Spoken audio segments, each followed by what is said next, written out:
Hello students, I am नवीन। स्वागत है आपका मेरे YouTube channel basic maths and tips में। और इस वीडियो में मैं करने वाला हूँ class 9th chapter number system के एक topic expand of real number से रिलेटेड इंपॉर्टेंट सम। तो चलिए शुरू करते हैं। समय में दिया है इफ 4 की पावर x माइनस 4 की power x minus 1 equal to 24, then हमें यहाँ पर ये बताना है कि 2x की पावर x इनमें से किसके इक्वल होगा। हमें यहाँ पे 4 ऑप्शन गिवन है। तो सबसे पहले मैं जो सम में दिया है मैं उसे लिख लेता हूँ कि मुझे यहाँ पर दिया हुआ है ये। तो देखिए, आपने एक लॉ पढ़ा होगा कि x की पावर m प्लस n हो तो हम इसको इस तरह से भी लिख सकते हैं, x की पावर m मल्टीप्लाई x की पावर n। तो यहाँ पर देखिए ये इस फॉर्म में लिखा हुआ है, हम इसे इस फॉर्म में डाल देंगे। तो मैं इसको लिख सकता हूँ, इसको तो मैं एज इट इज लिखूँगा कि 4 की पावर x माइनस, अब इसके लिए मैं लॉ लगा सकता हूँ कि 4 की पावर x मल्टीप्लाई 4 की पावर -1, और आगे हमें यहाँ दिया हुआ है 24, इसको मैं एज इट इज लिख लेता हूँ। अब देखिए अगर हम यहाँ देखें तो 4 की पावर x यहाँ दोनों टर्म्स में है, तो मैं इसे कॉमन ले सकता हूँ। तो मैं यहाँ पर लिख लूँगा 4 की पावर x कॉमन, और यहाँ पर कुछ नहीं है तो यहाँ पर रहेगा 1, फिर माइनस का साइन। यहाँ पर 4 की पावर x कॉमन जा चुका है तो यहाँ पर रह गया 4 की पावर -1, और ये पूरा इक्वल है 24 के। एक और लॉ का इस्तेमाल करेंगे जो कि होता है x की पावर -1 हो तो हम इसको लिख सकते हैं 1/x। तो इस लॉ का इस्तेमाल करेंगे हम 4 की पावर -1 के लिए। तो इसको हम आगे सॉल्व करते हैं। तो देखिए हम यहाँ लिखेंगे 4 की पावर x, यहाँ 1 माइनस 1/4, यहाँ पर 24 अपनी जगह पर है। अब इसके नीचे कुछ नहीं तो हम 1 लगाएंगे और यहाँ पर एल्सियम ले लेंगे। 4 की पावर x मल्टीप्लाई, अब यहाँ पर 1 और 4 का एल्सियम आ जाता है 4, 1 की टेबल में 4 आएगा 4 पे, 4 को 1 से मल्टीप्लाई करेंगे तो आएगा 4 -1, ये 4 की टेबल में 4 आएगा 1 पे, 1 को ऊपर से मल्टीप्लाई करेंगे तो आएगा 1, यहाँ इक्वल है ये 24 के। अब यहाँ पर इसको और सॉल्व करते हैं।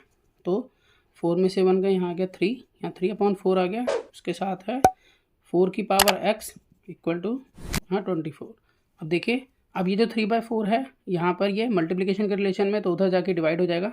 तो मैं यहाँ लिखूँगा 4 की power x is equal to 24 divided by 3/4। अब देखिए जैसे कि आपको पता है P/Q डिवाइड R/S हो तो हमें क्या करना होता है, P/Q को एज इट इज रखना है और डिवाइड को मल्टीप्लाई बनाना है और इसको रेसिप्रोकल कर देना है। ठीक है, तो यहाँ पर S ऊपर और R नीचे। तो उसी तरह से 24 के नीचे कुछ नहीं तो मैं 1 मानूंगा, और यहाँ पर अगले स्टेप में इसको सॉल्व करता हूँ। तो मैं यहाँ पर लिख पाऊँगा 24/1 इंटू ये 4 यहाँ ऊपर चला जाएगा और 3 नीचे। यहाँ पर है 4 की पावर x, अब यहाँ 3 से हम 24 को काट लेते हैं 8 जा पे, तो 8 4 जा यहाँ पर हो गया 32।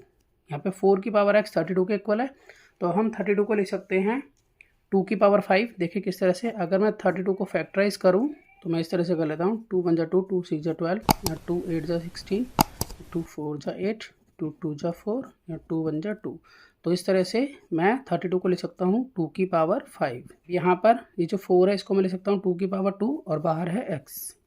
अब हम यहाँ पर एक और लॉ लगाएंगे जो कि है x की पावर m हो और ब्रैकेट के बाहर n हो, तो इस केस में हम पावर्स की मल्टीप्लाई कर देते हैं। ठीक है, तो हम यहाँ पर 2 को x से मल्टीप्लाई कराएंगे, तो इस तरह से हम लिखेंगे 2 की पावर 2x इक्वल टू 2 की पावर 5।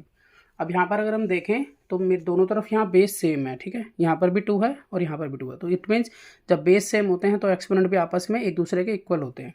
तो मैं यहाँ लिख लेता हूँ कि since base same then exponent also equal. तो इसलिए मैं यहाँ कह सकता हूँ कि 2x जो है यहाँ पर 5 के इक्वल आ गया है, तो हम लिखेंगे 5/2। तो x की वैल्यू आ गई है 5/2। अब देखिए हमें यहाँ पर 2x की पावर x इसकी वैल्यू निकालनी थी, तो x की वैल्यू 5/2 आ गई है, तो मैं 5/2 उसमें पुट कर लेता हूँ। तो 2 मल्टीप्लाई 5/2, और यहाँ पर x की जगह भी लिखूँगा 5/2। तो यहाँ 2 से 2 जो है वो कैंसिल हो जाता है, तो यहाँ पर बच जाता है 5 की पावर 5/2। अब देखिए अगर x की पावर 1/2 हो तो हम इसको √x ऐसे भी लिख सकते हैं, तो इसी का मैं यूज़ करूँगा यहाँ पर। चाहे तो मैं इसको इस तरह से भी लिख सकता हूँ कि 1/2 इंटू में 5, ये मैंने अलग अलग कर लिया, इसको 5/2 को 1/2 इंटू 5 लिख लिया। अब यहाँ पर 5 की पावर 1/2 जो है मैं इसको लिख सकता हूँ √5, और जो बाहर रह गया मेरे पास 5, तो इसका मतलब √5 को मैं 5 बार अब खोल लेता हूँ। तो यहाँ पर मैं इस तरह से लिखूँगा √5 मल्टीप्लाई √5 मल्टीप्लाई √5 मल्टीप्लाई √5 मल्टीप्लाई √5। तो देखिए यहाँ पर इसको जब मैंने एक्सपेंड किया तो जैसा कि हम जानते हैं कि √x मल्टीप्लाई √x जो है वो x के बराबर होता है। ठीक है, तो इसी का मैं यूज़ कर लेता हूँ। तो यहाँ √5 इंटू √5 जो है 5 के बराबर हो गया, फिर यहाँ पर ये √5 इंटू √5 भी 5 के बराबर हो गया। अब यहाँ पर बच जाता है √5। ठीक है, इसका पेयर नहीं है, तो 5 इंटू 5 हो गया यहाँ पर 25।